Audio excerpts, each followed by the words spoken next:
विजयवाड़ा में national institute of design, ताड़ेपल्लीगुड़म में NIT, Vizianagaram में सेंट्रल ट्राइबल यूनिवर्सिटी, ऐसे कितने ही टॉप एजुकेशनल इंस्टीट्यूट का लोकार्पण या शिलान्यास केंद्र की एनडीए सरकार ने किया है, जो आपके युवाओं का भाग्य बदलने वाला है। ఆంధ్ర రాష్ట్రంలో ఉన్నటువంటి నిద్రావస్థలో యువతలో ఉన్నటువంటి నైపుణ్యాన్ని తట్టి లేపడానికి ఆంధ్ర రాష్ట్రాన్ని ఒక గొప్ప విద్యా కేంద్రంగా చేయాలి అనేటువంటి సంకల్పం కేంద్ర ప్రభుత్వానిది.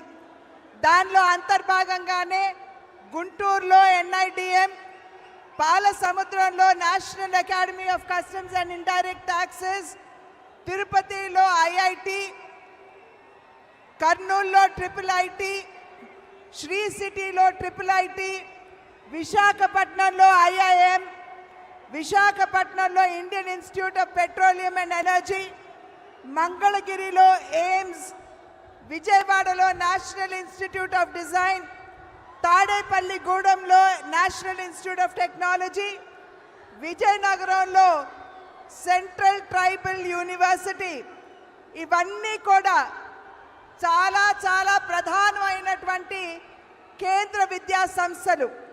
ఆ సంస్థలన్నిటినీ ఇవాళ ఆంధ్ర రాష్ట్రంలో ఉన్నటువంటి యువతలో నిక్షిప్తంగా ఉన్నటువంటి సామర్థ్యాన్ని వెలికి తీయడానికి ఇవన్నీ కూడా మేము ఇక్కడ స్థాపించడం జరిగింది. साथियों, एनडीए में हम सबको साथ लेकर चलते हैं, लेकिन दूसरी ओर कांग्रेस पार्टी है जिसका एक ही एजेंडा है, गठबंधन के लोगों को यूज एंड थ्रो करना।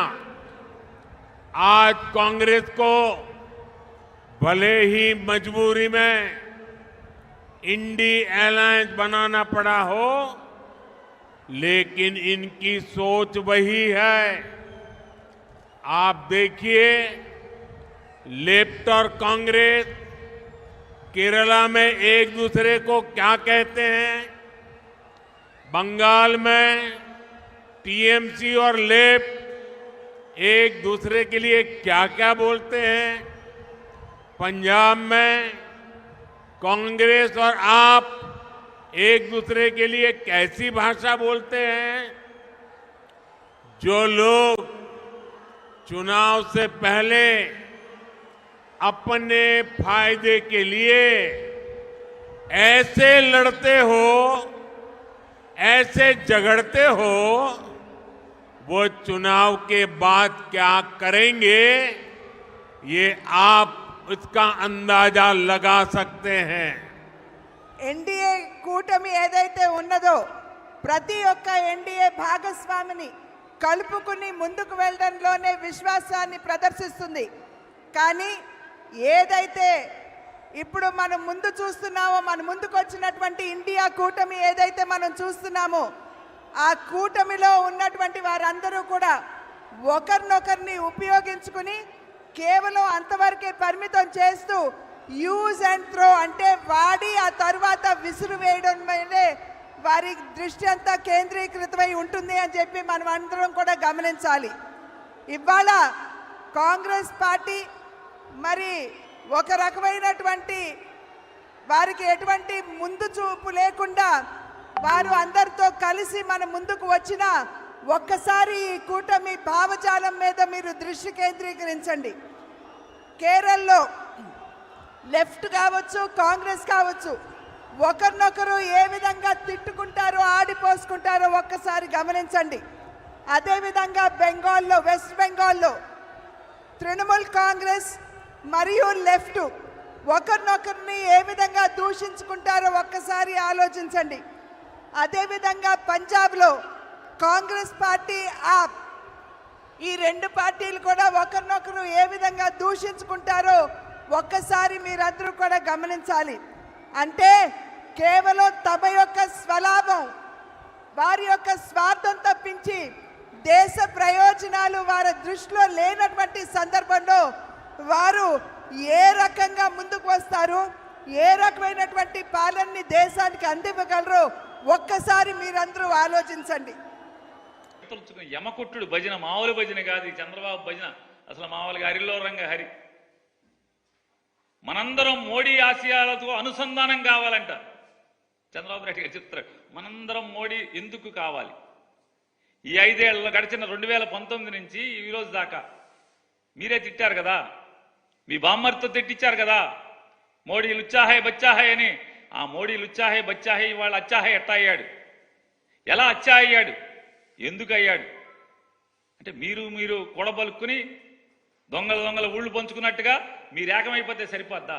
ఈ రాష్ట్ర ప్రజలకి మీరు ముగ్గురు ఎందుకు కలిశారు? ఏంటి మాకేంటి ఈ రాష్ట్రానికి ఏంటి అని చెప్పని ఒక్కటి చెప్పలేదు అక్కడ మీ ముగ్గురులో.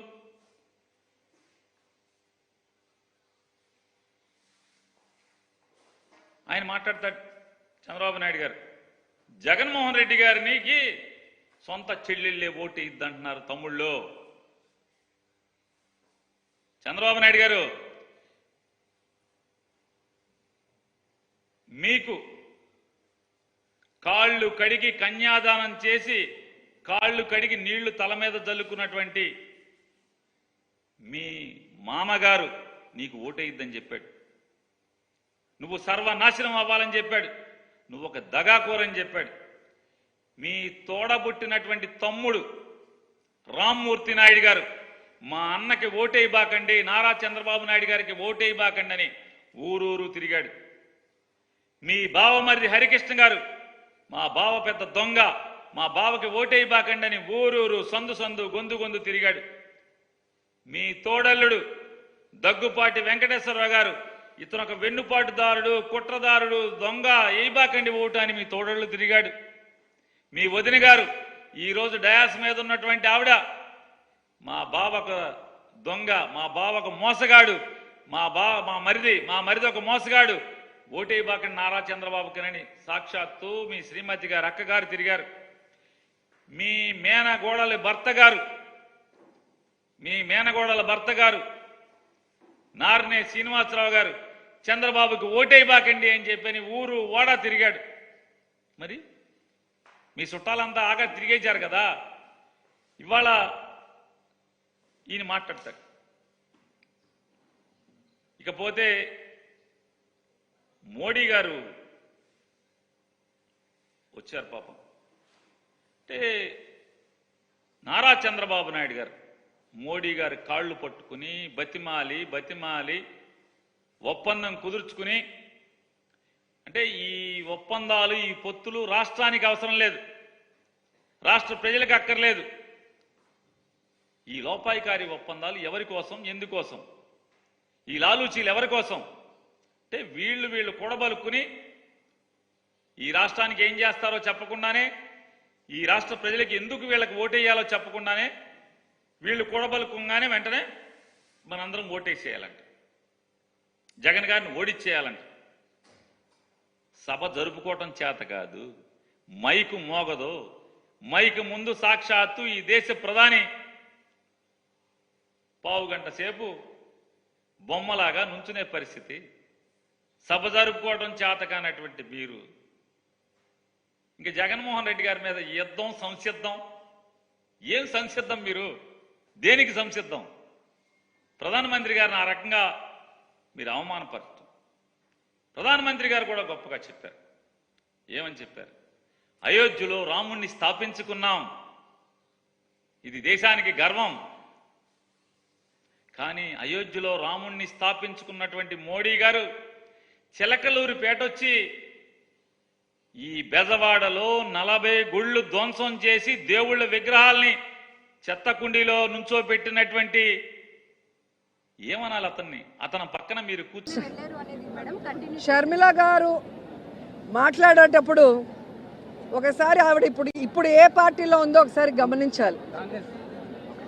ఈ రాష్ట్రాన్ని విడగొట్టింది కాంగ్రెస్, ఈ రాష్ట్రానికి ప్రత్యేక హోదా లేకుండా చేసింది కాంగ్రెస్. ఈ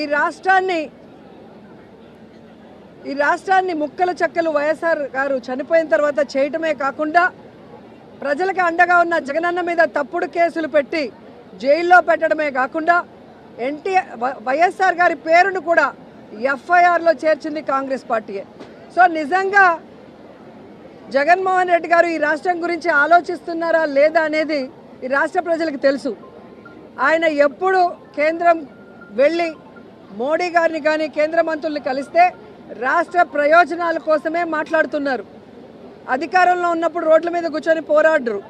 మంత్రులతో మాట్లాడి రావాల్సిన నిధుల్ని రాబట్టి ఏ విధంగా అన్ని కార్యక్రమాలని పూర్తి చేస్తున్నారో మీరే గమనిస్తున్నారు. ఈరోజు నేను షర్మిల గారికి ఒక సలహా ఇస్తున్నాను. అమ్మ షర్మిల గారు, రేవంత్ గారు కాంగ్రెస్లోనే ఉన్నారు కదా, మనకి రావాల్సిన 6,000 కోట్ల రూపాయలని 6,000 కోట్ల రావాల్సిన వాటిని తీసుకురండి రేవంత్తో మాట్లాడి. అలాగే 1,80,000 కోట్ల ఉమ్మడి ఆస్తులు ఏవైతే ఉన్నాయో వాటన్నిటిని కూడా సోనియా గాంధీతో రేవంత్తో మాట్లాడి తీసుకురావాలి. ఊరికే ఆంధ్రప్రదేశ్లో వచ్చి విషం చెందితే ప్రజలు ఎవరు కూడా నమ్మే పరిస్థితి లేదు అని కూడా ఈ సందర్భంగా తెలియజేసుకుంటున్నా. కేవలం జగన్మోహన్ రెడ్డి గారి మీద విషం చిమ్మటానికే చంద్రబాబు నాయుడు, సోనియా గాంధీ ఈరోజు షర్మిల గారిని ఆంధ్రప్రదేశ్లో కాంగ్రెస్ పార్టీలో పెట్టి ఈ విధంగా టూర్లు పెట్టిస్తున్నారనేది చిన్న పిల్లోడిని అడిగినా కూడా చెబుతారు. ఎందుకంటే నేను తెలంగాణలో పుట్టాను, తెలంగాణలోనే పెరిగాను, తెలంగాణలోనే పెళ్లి చేసుకున్నాను. తెలంగాణ ప్రజలు నా ప్రజలు. నా జీవితాంతం ప్రాణం ఉన్నంత వరకు తెలంగాణ ప్రజల కోసమే పోరాడతానని ఒక పార్టీ పెట్టి ఈరోజు ఏ లబ్ధి కోసం ఆ పార్టీని కాంగ్రెస్లో విలీనం చేసిందో తెలంగాణ ప్రజలకి చెప్పాలి. ఏ లబ్ధి కోసం తెలంగాణ ప్రజల్ని గాలి కొదిలేసి ఇక్కడ జగనన్న మీద విషం చిమ్ముతుందో కూడా చెప్పాల్సిన అవసరం ఉంది. ఈరోజు కాంగ్రెస్ పార్టీ తరఫున షర్మిల గారు కానివ్వండి, ఎవరు వచ్చినా కూడా వాళ్ళకి జీరో వాల్యూ. ఎందుకంటే ఇదే షర్మిల గారు పాదయాత్రలో కానీ తెలంగాణలో పార్టీలు పెట్టిన తర్వాత కానీ ఆమె స్పీచెస్ ఒకసారి మీకు చూస్తే మీకే అర్థమవుతుంది. రేవంత్ ఒక దొంగ, కాంగ్రెస్ ఒక పనికిమాలిన పార్టీ. ఈరోజు రాజశేఖర రెడ్డి గారు బ్రతుకుంటే కాంగ్రెస్ మొహం మీద ఉమ్మేసి ఉంటాడని మాట్లాడిన వ్యక్తి అదే కాంగ్రెస్లోకి ఈరోజు తన పార్టీని విలీనం చేసి తాను జాయిన్ అయ్యి ఏ విధంగా కాంగ్రెస్ కండువా కప్పుకొని చంద్రబాబు నాయుడు స్క్రిప్ట్ ఎందుకు చదువుతుందో ఆవిడ చెప్పాల్సిన అవసరం ఉంది. ఆవిడ ప్రశ్నలకి జగన్ గారు సమాధానం చెప్పాల్సిన అవసరం లేదు. ఈ రాష్ట్రం కోసం, రాష్ట్ర ప్రజల కోసం, ఈ రాష్ట్రం విడిపోయి నష్టాల్లో, కష్టాల్లో, అప్పుల్లో చంద్రబాబు నాయుడు కాంగ్రెస్ ముంచేసినా ఈరోజు కుంటి సాకులు చెప్పకుండా సమర్థవంతంగా పరిపాలిస్తూ తానిచ్చిన ప్రతి వాగ్దానాన్ని నెరవేరుస్తూ సంక్షేమం, అభివృద్ధి రెండు కళ్ళగా పరిపాలిస్తున్న జగనన్నకి ఈ రాష్ట్ర ప్రజలు ఎప్పుడూ అండగా ఉంటారు. ఆయన మీద విషం చెమ్మడానికి వచ్చే non local politicians Chandrababu Naidu అయినా, పవన్ కళ్యాణ్ అయినా, లోకేష్ అయినా, షర్మిల అయినా వీళ్ళు 2024 తర్వాత ఈ రాష్ట్రంలో కనబడరు. హైదరాబాద్కి పార్సిల్ చేసేస్తారు ప్రజలను కూడా చెప్తున్నా. ఎన్టీఆర్ని సర్వనాశనం చేయటమే కాదు, జూనియర్ ఎన్టీఆర్ 2009 ఎన్నికల్లో తిప్పుకున్నాడు. యాక్సిడెంట్ అయి ప్రాణం బాగొట్టినటువంటి పరిస్థితిలోకి వచ్చాడు. అతను కొడుకు పప్పుగాడు, ఈ తుప్పుగాడు కొడుకు పప్పుగాడు ఉన్నాడు లోకేష్. వాడికి తా అంటే తందానా అంటాడు. వాడికి పుట్టినరోజుకి చావుకి కూడా తేడా తెలవనటువంటి పనికిరానటువంటి వెధవాడు. వాడిని తీసుకొచ్చి ఆ తెలుగుదేశం పార్టీకి ముఖ్యమంత్రిని చేయాలి, అధ్యక్షుడిని చేయాలని చెప్పి ఆ ఎన్టీఆర్, జూనియర్ ఎన్టీఆర్ చిన్నాని మీద అనేక కుట్రలు చేసి అతన్ని అనేక రకాలుగా ఇబ్బంది పెట్టేటువంటి పరిస్థితి ఉంటుంది.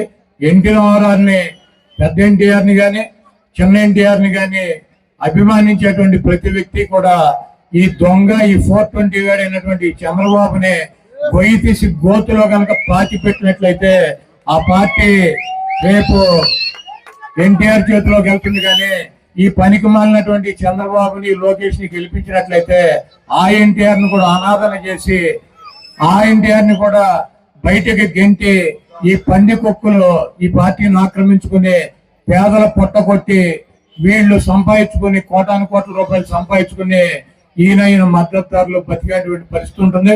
కాబట్టి ఎన్టీ రామారావుని అభిమానించేటువంటి ఎన్టీఆర్ అభిమానులు కావచ్చు, రాజశేఖర రెడ్డి గారిని అభిమానించేటువంటి రాజశేఖర రెడ్డి గారి అభిమానులు కావచ్చు, గౌతులసన్న గారు చూపించినటువంటి మార్గంలో నడిచేటువంటి వ్యక్తులు కావచ్చు, డాక్టర్ బిఆర్ అంబేద్కర్ గారు చూపించినటువంటి ఆయన చూపించినటువంటి దారిలో నడిచేటువంటి జగన్మోహన్ రెడ్డి గారికి మనందరం కూడా మద్దతు ఇవ్వాల్సినటువంటి అవసరం ఉంది.